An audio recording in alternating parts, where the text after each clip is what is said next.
माँ और बेटों का अजीब सा मुकदमा केस, जिसे सुनकर जज साहब समेत सब रोने लगे।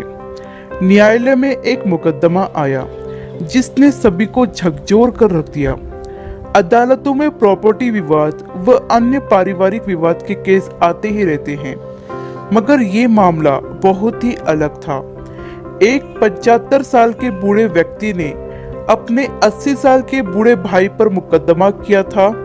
मुकदमा कुछ यूं था कि मेरा 80 साल का बड़ा भाई अब बूढ़ा हो चला है, इसलिए वह खुद अपना ठीक से ख्याल भी नहीं रख सकता, मगर मेरे मना करने पर भी वह हमारी 100 साल की माँ की देखभाल कर रहा है।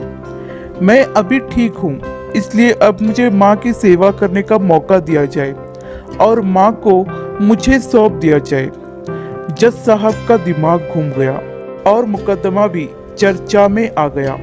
जज साहब ने दोनों भाइयों को समझाने की कोशिश की कि आप लोग 15-15 दिन अपनी माँ को रख लो, मगर कोई भी ठस से मस नहीं हुआ।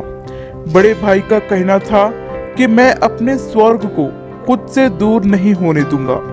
अगर माँ कह दे कि उसको मेरे पास कोई परेशानी है या मैं उसकी देखभाल ठीक से नहीं करता, तो अवश्य छोटे भाई को दे दो।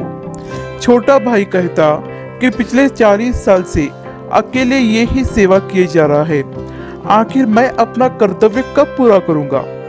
परेशान जज साहब ने सभी प्रयास कर लिए, मगर कोई हल नहीं निकला। आखिर उन्होंने माँ की राय जानने के लिए उसको बुलवाया और पूछा कि वह किसके साथ रहना चाहती है। माँ कुल 30 किलो की बेहद कमजोर सी औरत थी और बड़ी मुश्किल से व्हील चेयर पर आई थी। उसने दुखी दिल से कहा कि मेरे लिए मेरी दोनों संतान बराबर है। मैं किसी एक के पक्ष में फैसला सुनाकर दूसरे का दिल नहीं दुखा सकती। आप जज साहब हैं, निर्णय करना आपका काम है। जो आपका निर्णय होगा मैं उसको ही मान लूंगी। आखिर जज साहब ने भारी मन से निर्णय दिया कि यह अदालत छोटे भाई की भावनाओं से सहमत है कि बड़ा भाई वाकई बूढ़ा और कमजोर है। ऐसे में माँ की सेवा की जिम्मेदारी छोटे भाई को दे दी जाती है। फैसला सुनकर बड़ा भाई जोर जोर से रोने लगा कि इस बुढ़ापे ने मेरे स्वर्ग को मुझसे छीन लिया। अदालत में मौजूद जज साहब समेत सभी लोग रोने लगे। कहने का तात्पर्य यह है कि अगर भाई बहनों में वाद विवाद हो तो इस स्तर का हो। ये क्या बात है कि माँ तेरी है कि लड़ाई हो और पता चले कि माता पिता ओल्ड एज होम में रह रहे हैं। यह पाप है। हमें इस मुकदमे से यह सबक लेना चाहिए कि माता पिता का दिल दुखाना नहीं चाहिए।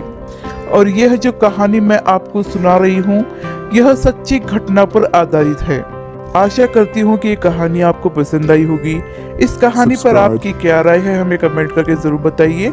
कहानी पसंद आई हो तो लाइक और शेयर करना बिल्कुल भी ना भूलिए। चैनल पर नए हो तो चैनल को सब्सक्राइब जरूर कीजिए। कहानी सुनने के लिए आपका बहुत बहुत धन्यवाद।